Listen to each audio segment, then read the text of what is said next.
Are you enjoying Next Gen Sunday? They're doing pretty awesome, right? So I think it's been pointed out, but we have students serving all over the church today, which honestly is not that unusual. They tend to serve already in a whole lot of ways, but today we just made sure to plug them in a bunch of different ways. Didn't Bree do an amazing job leading us in worship? I couldn't do that for $1 million. That was phenomenal. And I'm watching Ari and Eden. And how many of you that would be like the last thing on your list would be to stand in front of a room full of people and talk on a microphone, right? That's not easy. And those girls did a great job. Hey, by the way, happy Thanksgiving. Happy Thanksgiving. Did you have a good Thanksgiving? All right, how many of you ate turkey? I need to see turkey eaters. How many of you ate ham? Do you have any ham? How many of you ate both? I already saw some both. And if you ate something completely different, anyone? So something completely, you're like, I'm a rebel. I don't eat any of that normal stuff, all right? Well, I hope you had a good Thanksgiving. Today, I will not be teaching on the sin of gluttony because we would all be coming to the altar, including myself. But I hope you had a wonderful, wonderful week. We've been in a series called We Live with Open Hands. It's a series about generosity. And then what we did is the last several weeks is I've invited some guests, and they've helped me to explore some topics. And so as we were kind of thinking this through, we had an idea to dedicate this Sunday to the next generation and to think through kind of this idea of living with open hands when it comes to the church and the next generation. And so I talked to Pastor Andrew and said, hey, would you help me on the Sunday after Thanksgiving? We want to talk about the next generation. And so Pastor Andrew is going to help me here in a minute. And then that was the initial idea. And they were like, you know what? Let's just plug students in all over the service and throughout the day. And so these guys have been working hard and getting ready for today. And it's really is a great day. If you don't know, Pastor Andrew and Madison, they're our newest staff members. They moved here right before summer camp. And I remember when I called them and we were trying to discern if this is where God wanted them or not. I said, look, it's my dream would be if you could get here by summer camp. That's a big event for our students. And so it worked. They made it here. I literally think they were here like a week. And then we shipped them off to camp with all these students. They were getting ready, just learning about. And Pastor Andrew serves as our student ministries pastor. And then his wife, Madison, you saw her a few minutes ago. She's our kids pastor. And so together, they're really helping us to steward the vision of our church towards all of the next generation from birth all the way up into young adults. And they're doing just an amazing job. And I'm excited today to share the stage with Andrew as we talk about the next generation. And so would you help me and welcome Pastor Andrew as he comes today to help me out? You definitely have a cheering section. I'm just saying. All right. Hey, I didn't prep you for this, but as I was thinking this morning, I realized that because you are the newest staff member, and because of your role in youth, like some of the adults may not even know you, and so just give us like a 60-second kind of who you are and tell us a little bit real quick. Yeah. So I'm 22. Just so everybody knows that I'm not 16. That's constantly the joke. I'm not a youth student. So I'm originally from Bloomfield, New Mexico, which is up kind of by Durango, Farmington area. I lived there for 18 years. That's where I grew up. And then at 18, I moved with Madison. We moved to Atlanta to go to a school of ministry. And we were up there for 4 years. We both got certificates. I got my certificate in Christian leadership. She got hers in pastoral ministries. So we spent 4 years there. We did 2 years with the school, graduated. I did an internship. She went full-time on staff with a nonprofit that we were partnered with. And then we got a call one day. After my internship, I was working at a Chick-fil-A. And I got a call from some dude named Jason Dickenson. And luckily it had caller ID, so I read it and I was like, Jason Dickenson, that sounds familiar, but I don't know who this is. And then 2 months later, we were here. So that's kind of that's the journey of where we've been. So we've been here about 6 months now. Yeah. It's been a lot of fun. Absolutely. So we're so thrilled for you guys to be a part of our team. Us too. It has just been phenomenal. So today we're going to talk about the next generation. Yes. Right? Yes. All right. But I think you had an idea. Yes. Before we dive into that. Tell us your idea. Yeah. So let's see if they're up for this. They already sang the worship song. Yeah, so. they sang the worship song. Yeah. Right. So I mean, we might have you guys get up again by the end of this. You guys' feet are going to be tired. So in youth, typically before we have service, before we go into the message and everything, we usually play a game. So I'm just wondering, do you think that we should play a game? I mean, I think we should play a game. Students, what do you think? Should we play a game? Okay. All right. Are you talking like everybody? Yeah, everybody. Everybody? Yeah. Let's do it. So here's what we're going to do. I'm going to have Joseph and Bree join me. They're going to be my little rap crew. Joseph is going to be on the drums, and we're going to teach you guys a game, okay? So I'm going to teach you first, and then we'll stand up and we'll figure it out. But if everybody can stand up, that'll be a good start. So the game that we're playing is called Gorilla Man Gun, okay? So everybody give me your best gorilla impression. Mine's usually just like yeah. Okay, so Mel does a good gorilla, by the way. Yeah, that's pretty good. He's been practicing. Yeah, he's been practicing All for right. this moment. The next is gun. Everybody give me the best gun. Not this kind of gun, but like this gun. You could do that. Like, hey, these are my guns. 6 shooters. Okay, now for man, I typically do something like this. Oh, they do a wave. They do like a wave for a man. That's man? I usually do this, yeah. Either one of those, okay? So those are our 3 components, okay? This is similar to paper, rock, scissors, all right? So let's you and I demonstrate real quick. So we're going to rap a song. We won't rap it yet, but basically you're going to find a partner. You're going to get back to back, okay? So we're going to get back to back. We're going to count, and on the count of 3, everybody's going to turn around, and you're going to do one of the 3 things. So, yeah, out of all of them. So like paper, rock, scissors, if we both chose gorilla, we would both be out, okay? Now we're going to sing a song to you guys. The gorilla beats the man. So if I did gorilla and if he did man, I would win, okay? So then he would be out, he would sit down. The next person would go. Man beats the gun. So if you were the man and if I had the gun, then he would win, okay? Okay. What's the last one? Gorilla beats the man. I got to rap the song.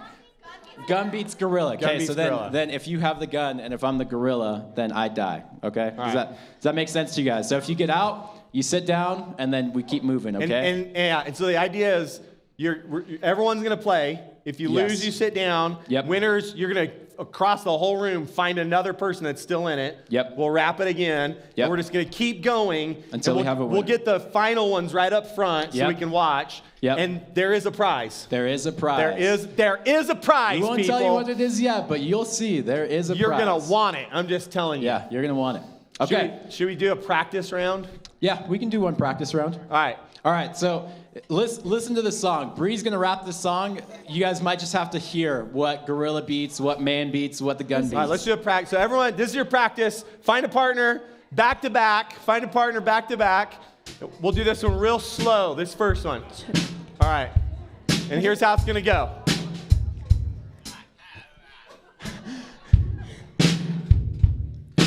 Find yourself a partner, get back to back, back to back, back to back. Find yourself a partner, get back to back, back to back, back to back. Gorilla beats the man beats the gun beats gorilla, you tie, you're done. Gorilla beats the man beats the gun beats gorilla, if you tie, you're done. Now 1, 2, 1, 2, 3. Oh, All right. And stay standing, stay standing. That was practice. All right. Did y'all figure it out? All right, here we go. This one is for real. This is for real. No this one's joking. for real. This one's for real. We're going to do it again. And then as soon as this one's over, you're going to find a new partner if you're still in. If you're still in. All right, let's do it. Okay, go ahead. Go, Joseph. Partner, get back to back, back to back, back to back. Find yourself a partner, get back to back, back to back, back to back. Gorilla beats the man beats the gun beats gorilla. If you tie, you're done. Gorilla beats the man beats the gun beats gorilla. If you tie, you're done. Now 1, Ready? 2, 2, 1, 2, 3, go! Okay, they both did gorilla. All They're right, out. winners, stay standing. All Winners, stay standing. Winners, stay standing. Find yourself a new partner. Yep, find a new partner. Hurry, find yourself a new partner because we're about to do it again. Winners, Wow. stay standing. There was a lot of losers. Wow. How did everyone... I have a I've feeling. never seen this happen. I have a feeling that some people were like, hey, this I'm is our just chance done. to sit down. I'm just this done. This is it. Let's just sit down I really think quick. you're right, Andrew. You're on to them. You're on to them. All right, let's do it again. Yeah, let's- round two. full Round two. thing, yeah. Let's go. All right, does everyone have a partner? Find yourself a partner, get back to back, back to back, back to back. Find yourself a partner, get back to back, back to back, back to back. Gorilla beats the man beats the gun beats gorilla. If you tie, you're done. Gorilla beats the man beats the gun beats gorilla. If you tie, you're done. Now 1, 2, 1, 2, 3, go! Ah! All right, I need everyone who's still in it. Come right up here. Yes, Everyone who's still in it, come right up here. Everyone who's in it, even the balcony. Come on, balcony people. Come on, right down here. I'm going to tell you what Lisa said last week. If you didn't sit in the balcony, you wouldn't have so far to come. All right, come on. Come on, winners, come up. All the winners right here. Find yourself a new partner. all right, we got Here, a few. you and Laverne. Here, Laverne, you can go against Richard. All right, here we go. Come on, people. We're waiting on balcony people right now. Lisa's going to play. Come on, where are my people? Where are my all balcony right, people? I think that's everybody, huh? No, there's balcony people. They're still coming. They're still coming. They're still coming. It's all right. It's all right. It's a long way. It's Let's a count long. forward. 1. Here we go. There's the balcony winners. Come on. Yeah, welcome. Yeah. So we got 1, 2, 3. We got four sets right now. 4 sets. 4 sets. All right, let's go. Let's go. Do this full again. song again. All right, back to back. Back to partner, back. get back to back, back to back, back to back. Come on, Church. Find yourself a partner, get back to back, back to back, back to back. Gorilla beats the man beats the gun beats gorilla. If you tie, you're done. Gorilla beats the man beats the gun beats gorilla. If you tie, you're done. Now Here we go. 2, 1, 2, 3. They cancel. No, wait. Your gun. No, that's. Wait, Right? is that guns? Are you showing guns? Were you or are showing gorilla? guns? I was gorilla. Oh, that was Gorilla, Gorilla. yeah. It looked Sorry. like she was I thought flexing, she was though, huh? flexing on her. Okay, so You're both out? Gun beats gorilla. You Yeah, won? You won? So what do we have? 3? Do we have 3 left? How do we do the 3-way tie?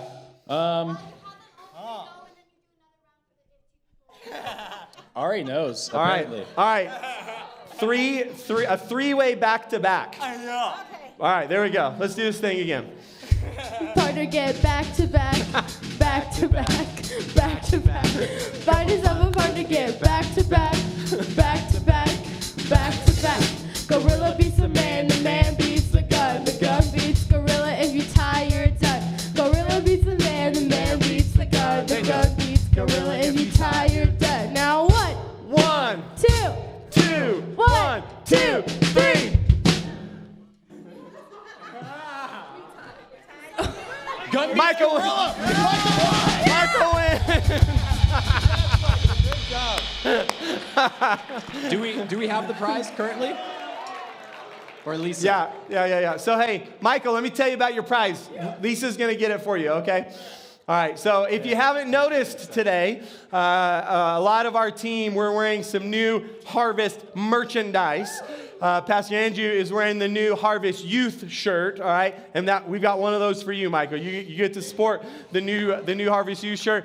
I'm wearing one of the new Harvest hoodies. Yes. My wife is wearing another one of Yes. the Harvest shirts, and some of our team are wearing different ones, which is also our way to let you know that starting today, that our Harvest merchandise shop has been updated and is open for business, okay? Ayo. And so what that means is you can go to this website at any time that you would like from today forward, and you can order yourself a new Harvest shirt, which, by the way, is just in time for Christmas, Andrew.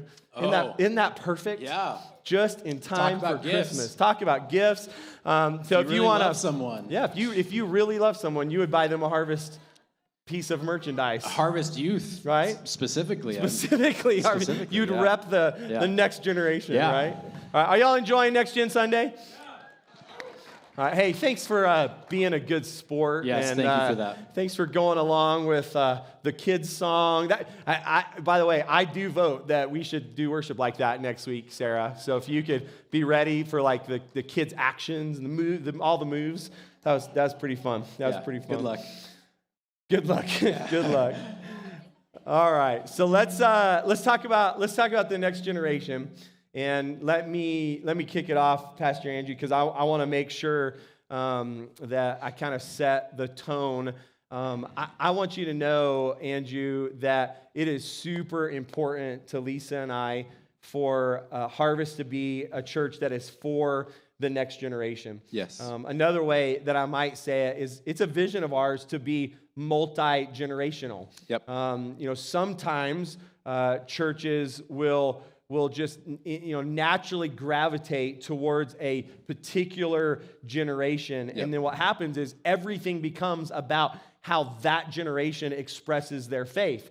And to be really honest, it's the easiest way because you don't have a lot of conflict because they all kind of agree. They like the same songs and they like doing it the same way and they like the same events. And so it's kind of the easiest way to gather a crowd is just for everyone to have that commonality.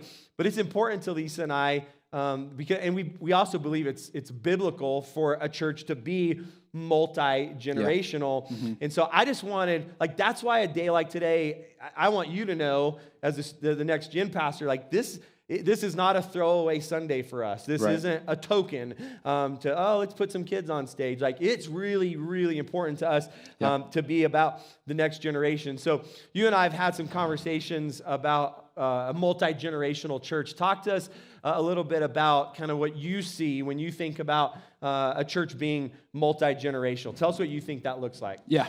So before I jump into the definition, I want to give some more context of what we're talking about when we talk about generations, because usually when we think generations, we think like boomers or Gen X or whatever. But more specifically, what we're talking about is the people who are closest to. So it's like the people, if we think about it in 10-year gaps, it's kind of the people who are in the life stage behind you. For example, some of you guys are parents, some of us aren't parents, right? So you guys are ahead in that sense of you guys already know what it's like to be parents. People behind you are the people that don't have parents or that aren't parents. Everybody has Everyone parents. has a parent, yes. Yeah. Anyways. I'm glad you cleared that up. Yeah. Just so we're all on the same page. So rather than just age, we're talking more so about the stage of life and maturity. So obviously, like we've been talking about, we believe that the church is meant to host all of the generations, all of the stages of lives, and all of those generations are supposed to make one big family, which is the body of Christ. So the perfect model of a multi-generational church is that there's always somebody above you. So this is somebody who's like a mentor or a coach, somebody who is further along in the journey than you, and somebody who just has more experience and they can teach you and give you advice. So there's always somebody above you. And then there's always people that are beside you. These are the people that you tend to do life with. So to give a specific example, if you guys participate in life groups, for the most part, that's with people who are in similar life stages as you guys. Yeah. For example, the one that I participate in the most is Adultish, which is our young adults group. And I'm just saying, those are my people. Those are the people that are in the same stage of life as me. And so we have a lot to relate with. And so that's what the people that are next to you looks like. And then obviously we have the people that come after us. So these are the people who you are teaching and that you're pouring into.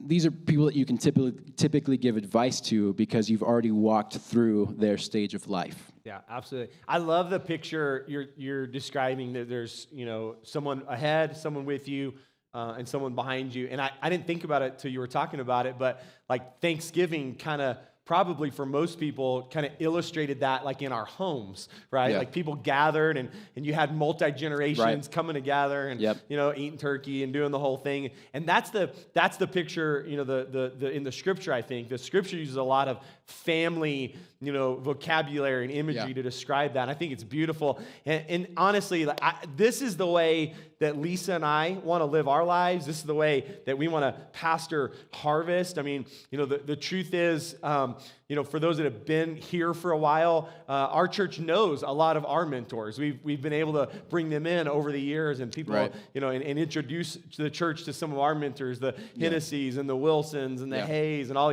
these guys that are ahead of us that are helping Lisa and I, personally and as pastors, and then we have people that are beside us, and then there's people that we're reaching back and mentoring along the way. That's me. As well. That's you. Yeah, I wasn't that's going to say that.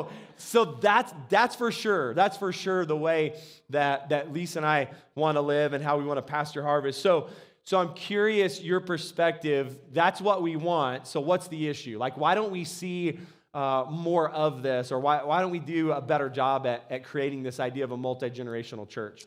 Yeah. To put it as simple as possible, I think it's easy for us to split off into our own groups and then just to stay in those groups and never really venture out. And I think this is usually more unintentional than intentional, like we're not intentionally avoiding people. But because of our stage of life and because of just who we are, we tend to gravitate towards the people who are most like us, and they're the people that we're most comfortable with. So we just end up sticking with them. And then that, in turn, usually means that the people who come behind us usually get the short end of the stick. So they never get the quality, intentional time. It's usually the mentors or the people who are next to us. Absolutely. So I love, by the way, Angie, I love the grace that you're presenting this in today, because sometimes when we start thinking about generations, sometimes we get, what's the word? We get upset with the other generation. Like, well, why do they do it that way? Right. Or I don't know what they're talking about. I don't know why I don't know what that, like Ava said today, go dab someone up. Yep. Did anyone even know what that meant? Right? And some of y'all he dabbed did. back there. Some of y'all did. It's not quite that, but that is what dabbing is. Yeah. We're gonna give him bonus points for effort. Yeah, right, bonus points Richard? for effort. Yeah, he dabbed. Yeah. So what I'm getting at, we get possessive, and we're like, well, why do they like that? The easiest way in church, Andrew, the easiest way to start a fight is to talk about worship styles. Right? Yes. Like, for sure, Yeah. every generation, Yeah. every single one has a worship style that they like the best. It's true. Right? They have certain songs that they like the best. Yeah. Right? And so, in church context, we get possessive, and we're like, well, I want to express my faith this way. I want to do it this way. And I love the grace that you're presenting it in, because what you're saying is, it's unintentional at first. The reality is, we all have things that we like. We all have preferences. Right. We all have stylistic choices. We all have things that we like. And so the starting point is it's actually not bad. No. Like, that's an okay thing that we all kind of have those. Yep. But again, we're trying to identify the issue, because we want to do better at being, multi-generational. And so the idea is, if we only stick, right, with the people that we're the most like, then kind of the problem compounds, right? Is that what you see? Yeah. Yeah, so I think if we only stick with what we know and the people who are like us, then we'll end up being only in our generation and our stage of life and the people that are most like us, and that will cause gaps between the generations. Absolutely. I mean, I think it's pretty easy to just look across the landscape of the church and to see generational gaps. Yeah. And I think what we're trying to do in this conversation is to see, the gaps are easy to see. Yeah. To say, oh, there's the gaps, and then go, hey, church, let's close those gaps. Right? Let's bridge those gaps between the generations, because this is too important. Like, it's too important to only fight for my generation, but we've got to create a culture where we're taking care of the other generations. So one of the things I see that's important is that we have to have a willingness to learn about the other generations. And I love what you pointed out. So if I'm I'm looking at the generation that's ahead of me, Yeah. and I'm having to have a willingness to learn, but I also am looking back at the generation behind me. So I've got to be willing to kind of reach both directions in that, and to learn and to be willing, just a willingness, right? Yeah, and if I can even speak on behalf of the generation and youth that Madison and I pastor, I would want you to know that for the most part, they don't feel like they understand you all the way as the older generation. And on the flip side, they also feel like they're not all the way understood. And so in a little bit, we'll talk a little bit more about this, but we did a survey, and so this was one of the kids' responses, and I'm just going to read it because I think it puts a bow on what we're saying. So this is what one of the students said. "We know that our generation is different, but if you try to understand us, we will try to understand you too." Wow, that's one of our Harvest students. Survey said that in the survey. Yep. We know our generation's different. Yep. We'll try if you'll try. Yep. Right? I love that. I mean, what an amazing attitude to come into this conversation with. Like, there's definitely some difference. I'll try, if you'll try. So let's talk about how to close this gap. And I love that you started with it starts unintentionally. We kind of find our people, and then we just stay there. But I'm convinced that to close the gaps, it's going to require kind of an intentionality to close the gap. So talk to us a little bit. Someone's here today and they're like, you know what? Yeah, I like this vision too. I want to be a multi-generational church. Like, what's something we can do to kind of close the gap a little bit? Yeah, I think one of the biggest issues that we're facing, and I'm sure all of you guys can agree, no matter the life stage, is that we're all just so busy. Yeah. Especially if you're a parent out there, that's like the next stage of life that I'm looking to move into soon. And so I'm looking at parents, and was that like an announcement or? Next Tuesday. No, it's not. I have this joke. Thanksgiving. People kept asking me, when are you and Madison having kids? And I would just keep saying, next Tuesday. Next Tuesday. Anyways, that's not the point. So yeah, especially parents. And as your stage of life changes, obviously you'll be more busy, less busy, whatever. But I feel like that's typically the biggest issue that we face is we just don't spend time with the next generation. So then we just end up missing out on the quality, intentional time. Yeah. So what I'm hearing you say, the natural pattern is that we're going to spend the bulk of our time with people who are in the same life phase. Yes. So to embrace this idea of a multi-generational faith expression, we have to purposely make time to spend with someone in a generation either side of us, right? Yeah. So, and I was thinking, like, Lisa does such a good job at this. I just when you were saying this, so like this week, Mercy's been home from college for the break, and her and a couple of the students, the college-age students, were going to go to a movie. And so Lisa goes, "Hey, why don't you invite them to come to our house for dinner before the movie?" And so they did. A couple of them came over, and it wasn't she made some soup, and we just for an hour and a half, we had some next generation, at our table. And I remember when they left to go to the movie, first of all, our house got really quiet when they all left. But also I was like, that was fun. Like, I enjoyed hearing, and we didn't even have like earth-shattering conversations. I mean, we talked about how awful Marvel movies are now, and things like that, real earth-shattering. But they left, and I'm like, that I need that. Like, I need that in my life. I need that, and I credit my wife for just being willing to, all it took was, hey, y'all come for dinner, and honestly, that's probably the easiest way to ever get the generation behind you is just offer them food. Yeah. Actually, would you agree? Yeah, this is it's from like an age-old trick, right? Yeah, this is from your brother Gerald. Oh. But Tyler was the one that told me it. I remember he was like,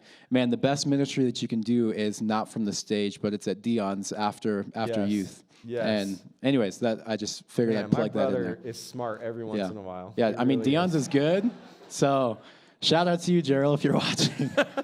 We'll send him this clip. we think you're smart. We'll send this to him. Like, hey.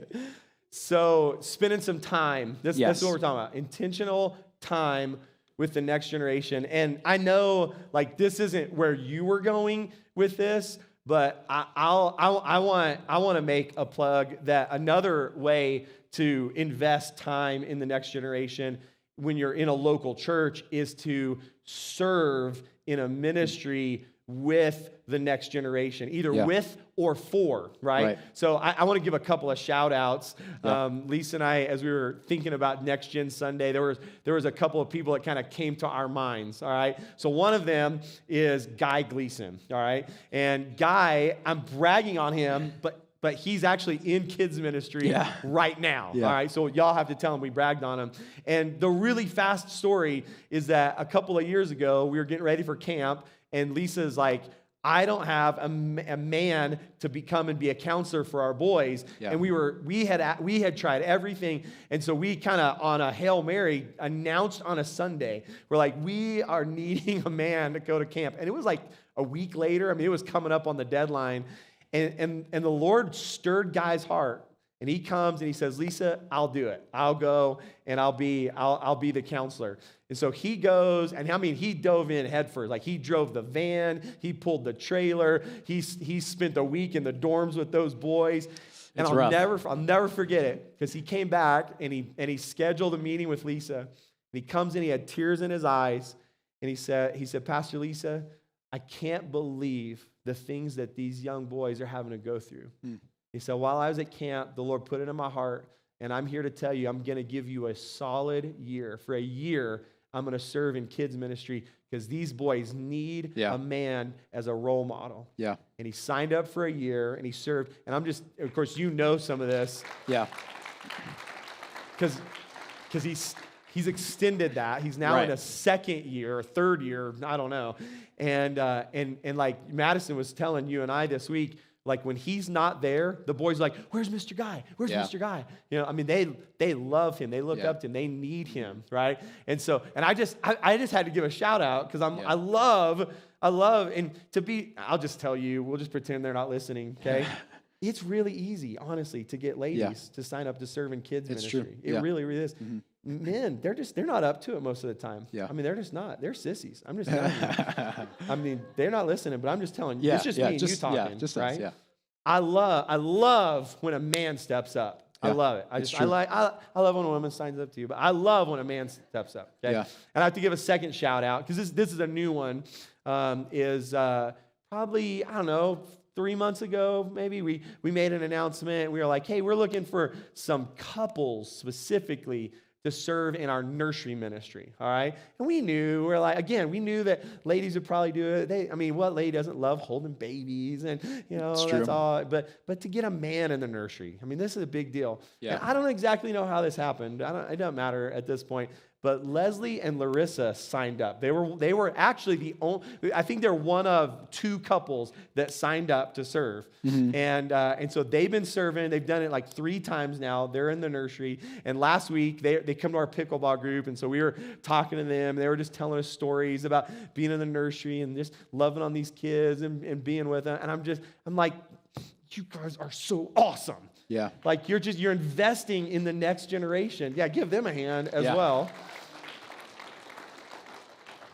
And I know your goal wasn't like to recruit today, right? But I'm the pastor, and I get to kind of call the shots. And I just want to say, like, if we're serious about being a multi-generational church, what it's going to take is for some people to go backwards a generation and to serve, right? Yeah. One of the things I love is in our media team, that's mostly young people, okay? Because they're really intuitive with the technologies and things.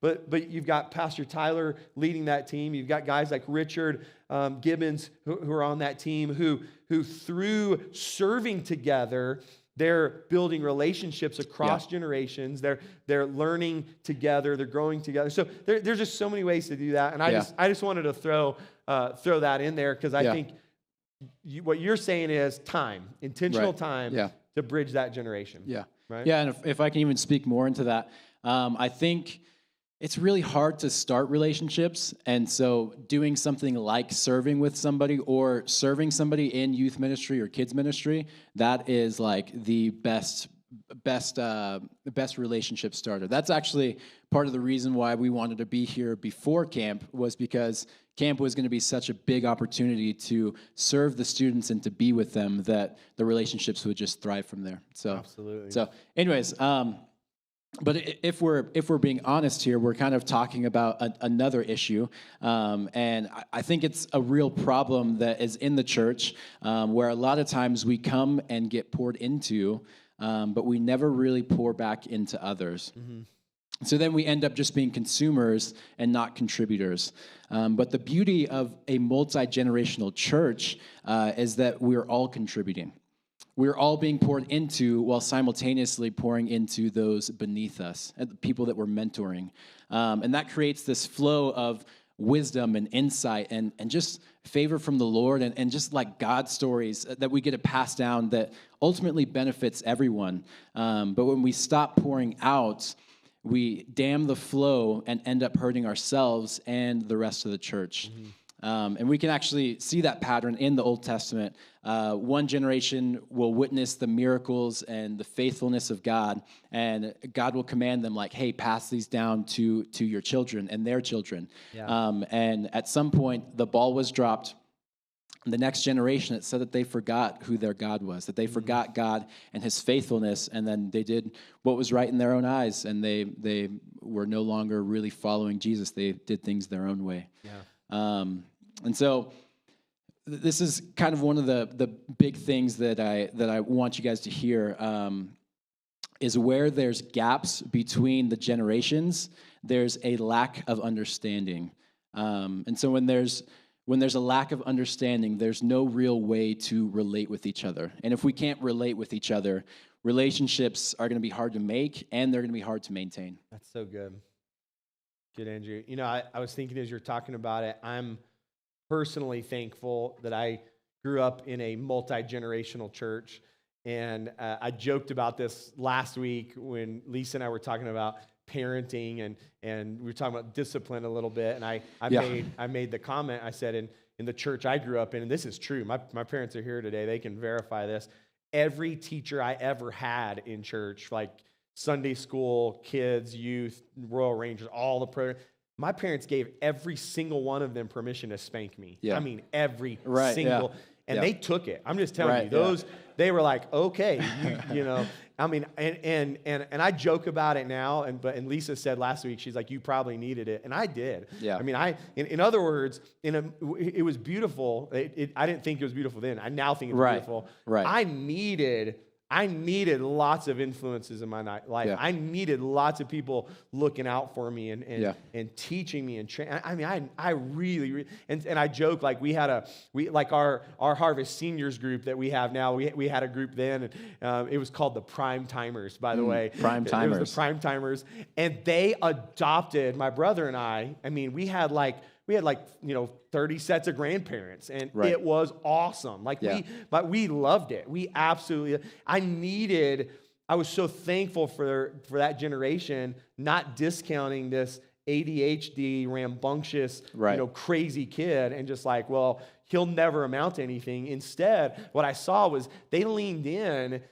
I'm sure I drove them crazy, but they embraced that. They took me under their wing. They took us, they took us in. They invited us to their events. They had an annual camping trip, and there was this one particular guy that we'd go, and on their camping trip, and we'd go fishing, and like he and I fell in the river together, and I mean I'm just telling experience. You, it's such an experience, and I'm so thankful. I'm thankful that I had that in my life, and that's probably one of the reasons I'm passionate about it today, is I know, like, I want that for my kids, for our 3 girls. I want that for our youth group. I want that for our Harvest kids, is I want that generational passing of wisdom. I love what you said there, that there's a wisdom that's passed down from generation to generation that says, like, I've been through this. Yeah.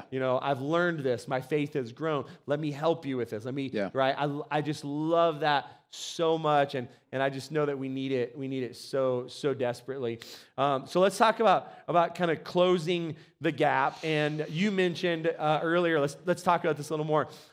You mentioned a survey that Yes. you did. So this was 2 weeks ago. Well, first of all, you do a survey a lot of weeks. Every week, yeah. You do a survey Yeah. every week. Yeah. Some weeks it's like a fun question. Yeah. So we call it a Q&A. Q&A. So we ask a question. Sometimes they're silly icebreakers like, what's one that we've asked? What's your favorite color? I don't know, something like that. And then sometimes they're more serious, like what are teenagers struggling with, whatever. All right. So 2 weeks ago, you told the youth group, "Hey, I'm going to help talk on a Sunday about the next generation. I need your help." And so the Q&A that Sunday night was what? I wish, so it was a fill in the blank. It wasn't a question, but it's, I wish my parents knew. Okay. So they fill in the blank. So you handed out like a piece of paper. Yep. I wish my parents knew. They recorded that. They knew we were going to use it. I mean, they knew why we were doing this. Yep. And so they knew it would be anonymous because we didn't watch, we didn't look at who wrote what, but we wanted to give them the courage that they could say what they wanted to say. But you got some great responses. Yeah. All right. So we were going through these the last couple of weeks, and we were like, we're going to use this to create some talking points. And so there was a couple of themes that kind of came up. So tell us the first one, and let's just go there for a minute. So the first and biggest theme is that this generation wants you to know that their issues are very real to them. So I just want to read you guys a few of the responses really quick. So remember, the prompt is, I wish my parents knew. Okay. I wish my parents knew how I struggle or how I feel sometimes. I wish my parents knew how exhausting being a teen is, that I need a break, how bad my anxiety is because of school, and that we fear going to school. I wish my parents knew how hard I'm trying. Tell you what, that one gets me. Because I relate with that one. I wish my parents knew what the kids at school talk about. I wish my parents knew that I was depressed. And I wish my parents knew how sorry I feel for the mistakes that I make. Wow. First of all, I'm just so thankful for you and Madison leading conversations like this with our teenagers. Thank you for doing that. Yeah. I'm also thankful, and I looked over the responses. I'm thankful for their honesty. Right. Yeah, I mean, me too. They didn't take this as a chance to goof off and be silly. No. These are real responses. Yeah. And I know parents, I don't know how you feel hearing those. Lisa and I heard it for the first time, and immediately Lisa, our girls were in the room. She looks at Ava and she goes, "Did you write that?" Some of you right now are thinking, "I've got to talk to my kids today." Yeah, right. I got to, and honestly, you should talk. You should. Yeah. But I hope, what parent or not, I hope every one of us in the room heard some of those things, and our hearts were pricked, and our hearts went, "Wow." So the theme is that the next generation is dealing with some real hard issues. Mm-hmm. Let me say this. I personally have had this conviction for a while. I don't think it's ever been harder to be a teenager. Right. Yeah. I really don't. I don't think it's ever been harder to go to school as a teenager right now. I don't think it's ever been harder to navigate the world. Right. I don't think it's ever been harder to navigate social media. I don't think, I mean, the students, it's going to make me sound like an old man, but like they're dealing with things that my generation didn't deal with. Yeah. And the interesting thing is, I remember my parents saying the same thing when I was a teenager. You know? And all I'm saying, I do believe it's progressively getting harder. Yeah. Of course, we still have teenagers in our house, and so we're able a little easier to keep our finger on the pulse, and then we're working closely with you, and so we're seeing this, and I'm shocked. I'm shocked at the weight of what our teenagers are having to face today, and so you're just helping us bring to light that the things that our teenagers are dealing with, they're not just surface. Right. It's not just like, well, what am I going to wear to school? Right. Yeah. Am I going to eat at Chick-fil-A or Chipotle? Right. Which Chick-fil-A is for sure. Obvious. In case that were an issue. Yeah. But like these are real. These are real. Yeah. I mean, our students are dealing with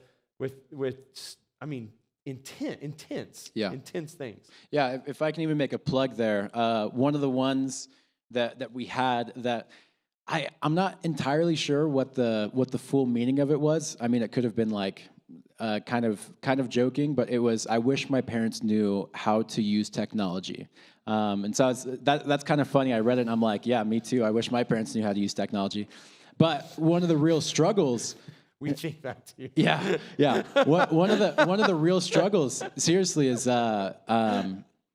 I was listening to a podcast the other day, and it talked about technology being like $1 million, right? Because there's so much power in technology. Like, you can look anything up. You can do so much. It can be used for really good things. It can be used for really awful things. So basically, teenagers nowadays are walking around with $1 million in their pockets, and if their parents don't know how to use technology and how to help them, like teach them how to use it properly, then I mean they're one mistake away from like having massive devastation for their life, just because that's the power of technology. I'm so glad you went there. Yeah, that's a whole nother. We weren't talking about that, no. But.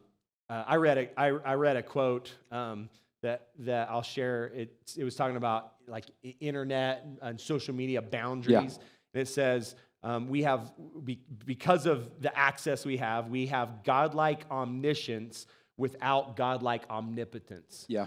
And that just struck me. I wrote that down a few weeks ago, and I thought, why in the world are we giving our teenagers and our kids? Yeah. Why are we giving them godlike omniscience, the ability to find anything they want, but without the power to do anything about it? And I don't even know what you would answer this, so it's a little dangerous, but take 30 seconds and give parents some wisdom from a youth pastor you're kind of having to navigate the other side, like with social media. Like, just give us your 2 cents on that topic. Yeah, so I'm a little bit biased on this. So I want to say, first of all, I don't think it's wrong that teenagers and kids should have cell phones and social media and stuff like that. Some of the things I'm going to say may sound that way, but the truth is, I was a teenager who had social media and had all of these different accesses to different things. And I mean, it resulted in a lot of different issues. One of the biggest issues that we see nowadays is people don't know how to connect, because all they do is they spend all their time connecting on social media, and so they don't know how to have real conversations with real people. The other part of it is people become addicted to their phones. There's a lot of dopamine, if you guys are familiar with brain science. There's a lot of dopamine that goes into picking up your phone, getting notifications, getting likes. And so it's this constant chase of like, just let me pick up my phone. I forget what the average is, but there's the amount of times that somebody touches their phone in a day is just huge. Mm-hmm. And lastly, there's a lot of dangerous stuff on the internet. For example, I was exposed to a lot of pornography when I shouldn't have been, because I had access to whatever I wanted. And the lie is that social media is safe and that you can get on there, it's safe, there's nothing bad, but it's not true. We had this conversation the other day with somebody, and there's stuff that you can find everywhere, and not only is there bad stuff like that, there's also just bad opinions. There's a lot of people. A lot of those. Honestly, there's a lot of people who will feed stuff into your kids. We're talking about passing down advice to your students. And I'm just saying, if you're not the one passing down advice, somebody is. Yeah. And you can't control what they are receiving. So anyways, it's hard. There's parental controls. You can try to control things. But the reality is it has to be teaching. It can't just be boundaries. You have to be able to teach your kids how to properly use technology and what to use it for. That's good. Yeah. I'm glad we went there. Yeah, That's me good. too. All right, so the first kind of theme that came up in the survey is that our students are dealing with very real issues. Yep. Tell me about I think there's a second one we want to talk about. Yeah, so the second one is, let me flip back to my notes, is that the next generation has a real passion to pursue God. Oh, that's good. Yeah, so I've got 2 responses here. So the first one is, I wish my parents knew that God will provide for financial needs. I'm just saying, we've all been there. That'll hit you, especially for a kid to know that'll hit you. And the second one, the one that I kind of want to hone in on more is I wish my parents knew my faith. And so the reason why I want to talk about the passion of the next generation is because you've talked about this. You've talked about with your own kids struggling with knowing, like, do they love God? Is this just like a show? Are they just coming to church because we're forcing them? Like, what's going on? So I think a lot of times there's a disconnect, whether you're parents or whether you're just a part of the older generation, on whether or not the teenagers actually are pursuing a relationship with God or not. Because the truth is, youth ministry now, it's a lot of fun. Like, we played Gorilla Man Gun. It's a lot of hype. And a lot of times it's a lot of emotionalism where there's a lot of emotions that are drawn. It's high energy. And so a lot of times it can feel like students want to just come and be a part of a show and have fun. And that's part of it. But the other part of it is Madison and I had the privilege of going to camp with the students in the first few weeks that we were here. And I'm just saying, when you're at a youth camp and you're seeing all these students jumping around, they would play the song, I Thank God, and all the students would just shout, I thank God. It's high energy, it's fun, and to see them seriously pursue God through worship and then through connecting with each other. Mm-hmm. People were, like we're talking about cell phones. We don't really use cell phones there, so people are just connecting with each other. Yeah. They're playing James Bond the whole time. They're learning what it's like to be a body and what it's like to be with the people that are in similar life stages as them. And so I want to encourage you guys. Teenagers, especially, can be confusing. They don't really open up to you about, like, their faith and what's going on. But from Madison and I's perspective, we have seen the passion that they have to pursue God. Now, I'm not saying that they have perfect relationships. That's not what I'm saying. What I'm saying is that there is a desire that they have in them to find God, to know Him, and to love Him, and then to bring others along with it.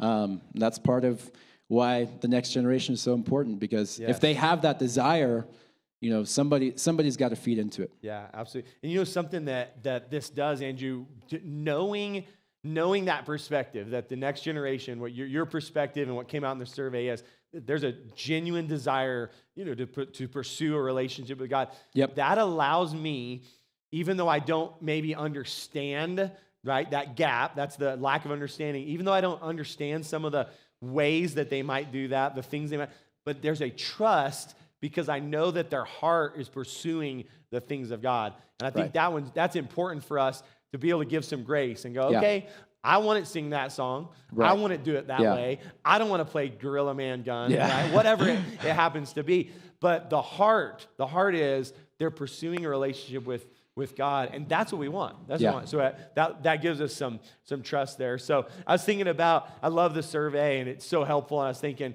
man, how do we kind of keep closing this gap? Because we can't just have you come every week and say, well, hey, here's the survey results. Right. Yeah. Right. Like, this is what your students are struggling with this week. As nice as that would be, maybe. Right. How do we continue to close this gap? And as you and I were talking, we have to acknowledge that there's a spiritual component to this as well. The enemy doesn't want a multi-generational church. It's true. The enemy doesn't want wisdom to pass down from generation to generation. The enemy doesn't want us mentoring the next generation. He does not want that. So because of that, you've helped me identify 2 lies that I just want to explore really quickly. Yep. Because these are lies that the enemy brings into our lives to keep that gap there between the generations. So tell us the first lie, because I just want to illuminate this for everyone. Yeah. So the first lie is they don't want us. Now, this specific lie, it usually comes from the teenagers. And what I mean by that is a lot of times as the older generation, you can feel a lot of pushback from students. Like, they may actually tell you, I don't want your opinion. I don't want your advice. Leave me alone. I just want to do this on my own. No teenager ever has said that. Yeah, no teenagers ever said that. Am I right?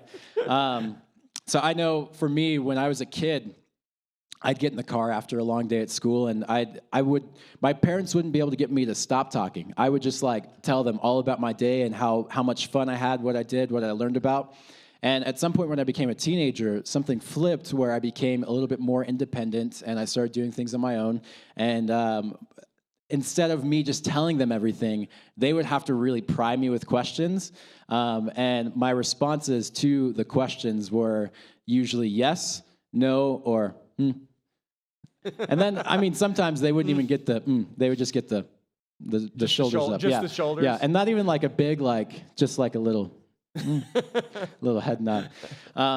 Anyway, so it may feel like teenagers or the younger generation just want to hold you out at arm's length. But although they may act like that, the truth is that everybody deep down has a desire to belong and to be loved. And the reality is most teenagers just don't have enough self-awareness to be able to say that out loud. So instead, they push you away.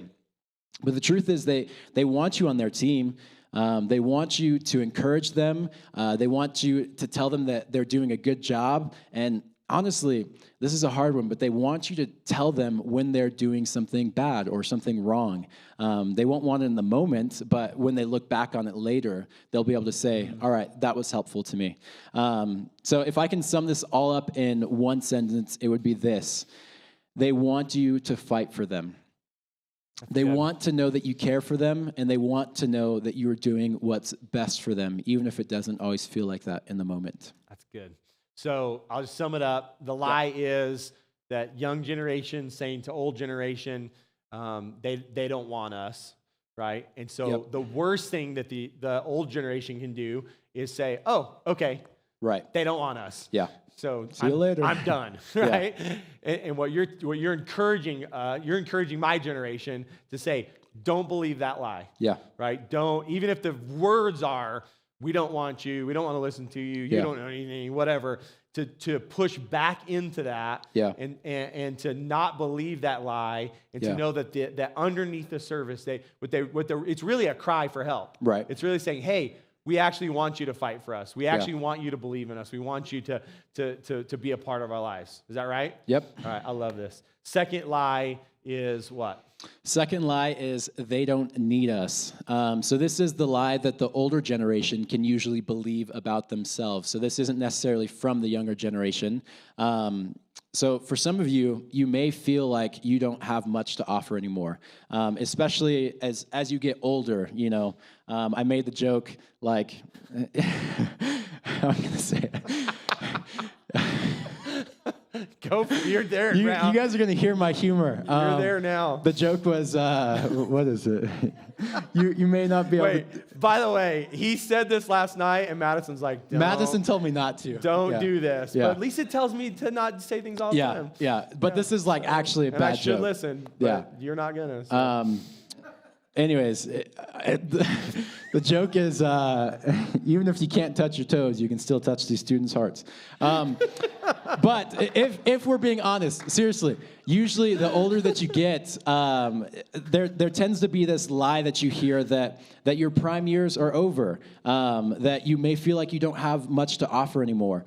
Or you may simply believe that you've done enough. You've served faithfully all your life, and now it's time to just have the white picket fence and coast and have like a beach house out in Florida and whatever else. First thing that I want to say to you is that you guys are some of the most important people in the church. If I can say it like this, the next generation needs you way more than like the American dream does. That's good. Yeah, the next generation needs you way more than you just need your rest, right? So I just want to encourage you guys that it may feel like your time is done or that you should be done, but the truth is you have wisdom and God stories that you can pass down to the next generation. You can teach people the things. One of the benefits, I'm the youngest of 7. One of the benefits of that is I could look at all of my older brothers, see all of the mistakes that they made, and say, all right, I'm not going to do that. And you guys, as the older generation, have the opportunity to say, hey, I've been in that life stage. I know what that's like, and I know what you shouldn't do because I did what you shouldn't do. So listen to me, hear what I'm saying, and at least try to take my advice. Good. That's awesome. Andrew, you're doing good, man. Thanks. You really are. I'm impressed. 22 years old. All right, here's where we want to close. We have to use a scripture, or the older generation is gonna be it's mad true. at us. Yep. All right, so we're doing that. Yeah. All Amen. right, so Psalm chapter 78. Yep. I'm gonna read a couple of verses, and as we read this, there's kind of two groups that we see in this passage, and we want to just point this out, and then we're gonna be done. Psalm 78 says, my people hear my teaching, listen to the words of my mouth. I will open my mouth with a parable. I will utter hidden things from the old, things we have heard and known, things our ancestors have told us. So already it's kind of going to that idea you've been going to of this wisdom being passed down, right? Mm-hmm. From the ancestors to the next.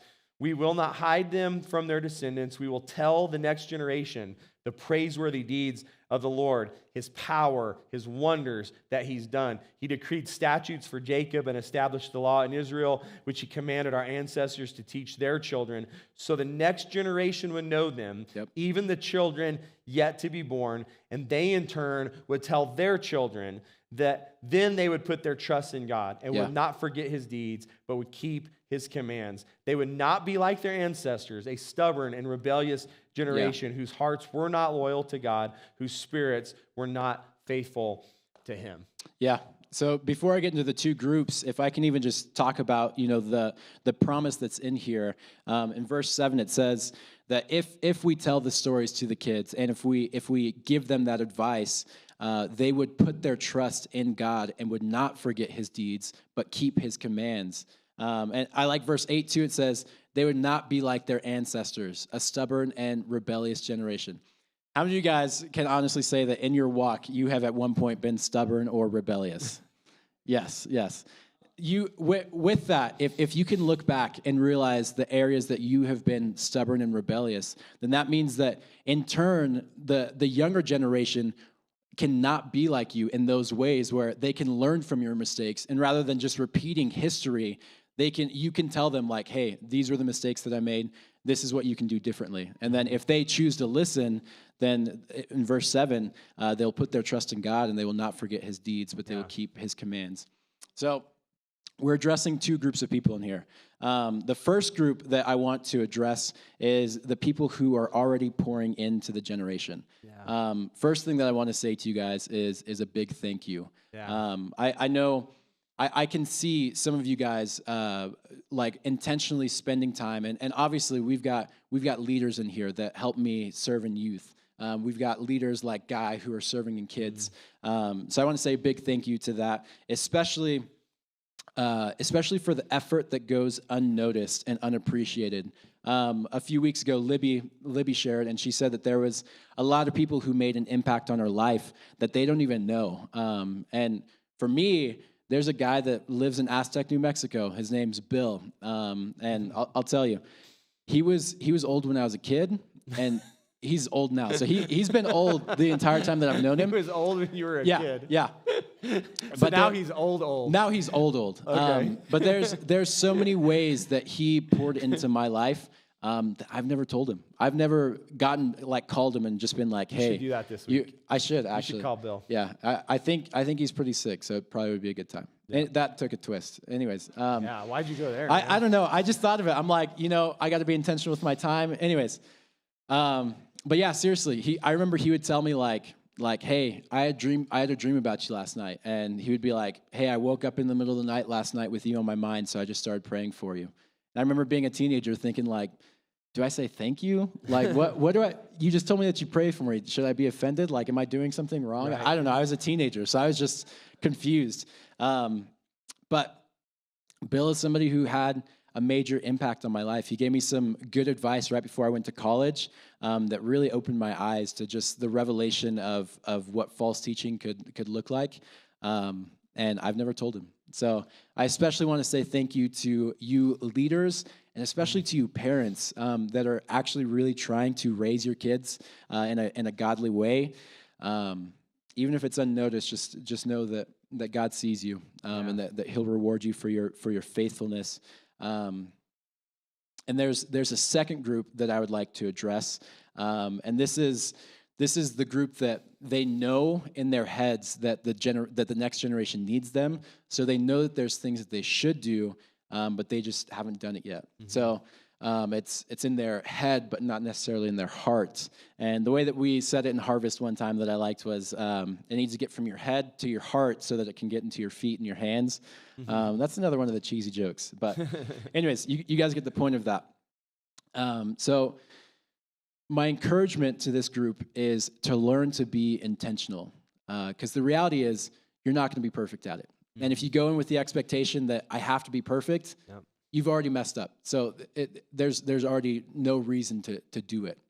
But if your goal is just to be intentional, and especially intentionality over time, then even if you don't see the impact immediately, you'll be able to know that you planted seeds, and one day they'll grow. Absolutely. Andrew, thank you for helping lead this conversation.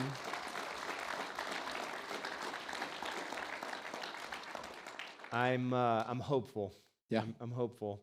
I love what God's doing through our kids and through our youth. I love what you and Madison are leading, and I'm hopeful for the future of this church, and I'm really bigger than that, hopeful for the future of the church across the world as the next generation embraces the wisdom that's passed down from one generation to the next. And I just want to do everything that we can at Harvest to continue to try to push things that direction and to be multi-generational. And I know that in that there's some uncomfortableness. Yep, a lot of that. And I just tell you, man, like, we'll embrace it. We'll just embrace that uncomfortableness and plow forward. And so thank you for your leadership, and thank you for helping with this conversation. I hope it was helpful. I think it was. So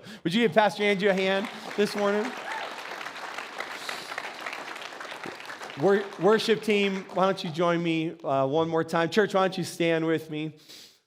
We're gonna close with one final worship song, and this is designed to give us some space in our hearts for the Holy Spirit to do what He does best, which is to highlight the things from God's Word that we need to pay attention to convict us in the areas where we might need some attention. And what I'd love to lead you in, I'll come back up at the end and lead you in a closing prayer, but what I'd love to lead you in is a moment of intentionality of whatever age you're at, looking both ahead and behind, and just allowing the Holy Spirit to help you to say, am I doing what I need to do to bridge those gaps both directions for those, and am I listening to the wisdom of those that have gone before me, and am I willing to pour wisdom into those that are following me? And let's just